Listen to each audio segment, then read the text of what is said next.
Now, also, they get into a thing here that the 5-year mission the Enterprise was on actually had them outside the area of the Klingon War, and everybody on the ship's kind of got survivor's guilt. Yeah, even Pike, which you see early in the episode when he wants to take a landing party down, and pretty much everybody's like, nah, bro, you can't do that. We about to die if you do that. He's like, hey, man, I set out from the war. I ain't finna leave nobody behind.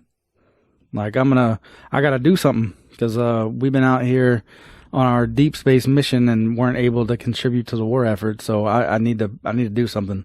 Yeah.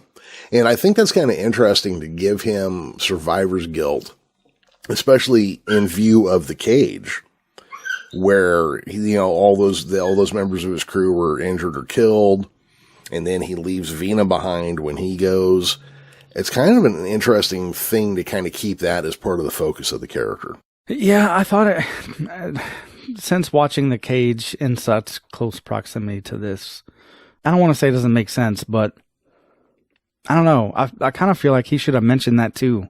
Yeah. Now, is that one of those maybe it's so personal it doesn't really come up kind of things? Or is it just that they needed to keep it a secret for later in the season? They don't even really mention it later in the season, though.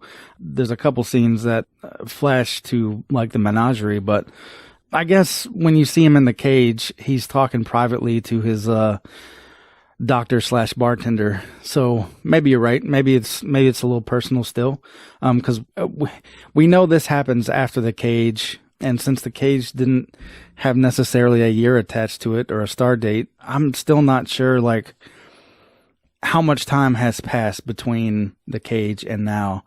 Obviously, later in the season, we get some more ideas about that, but I don't think it necessarily specifically says, like, how much time has elapsed. No, for some reason I have it in my head that it's in the 3 to 5 year range, but that may just be me putting a time range on it, you know?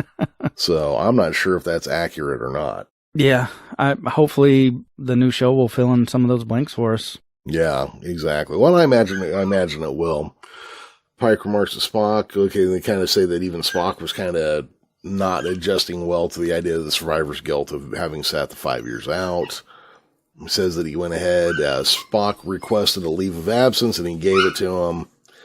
Burnham then heads over to the Enterprise. Actually, they do kind of a cool cut here where she's standing in front of a door on the Discovery, and they literally just jump cut to her standing in front of Spock's door on the Enterprise. Yeah, that was super jarring for me. Yeah, I thought it was, because it made me pay attention to what was going on, and you're like, wait, what just happened?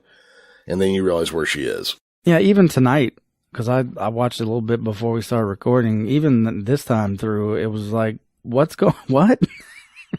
Wait, who are these people? What just happened? Yeah. No, it does kind of catch you off. So the long and the short of this point is that she goes into Spock's room, which, while different, it did seem very much like his room on the original Star Trek. It had a lot of the same little tchotchkes and things hanging around. She finds some of his personal logs where he talks about nightmares he had and visions that he was having, and that now he's having visions of those red splotches that the Enterprise saw, and those were in his nightmares when he was a kid. So now we've got our mystery of the season is getting set up. And so now we got to wonder, where is Spock? Are we going to see him this season? They wouldn't dare recast Leonard Nimoy, would they?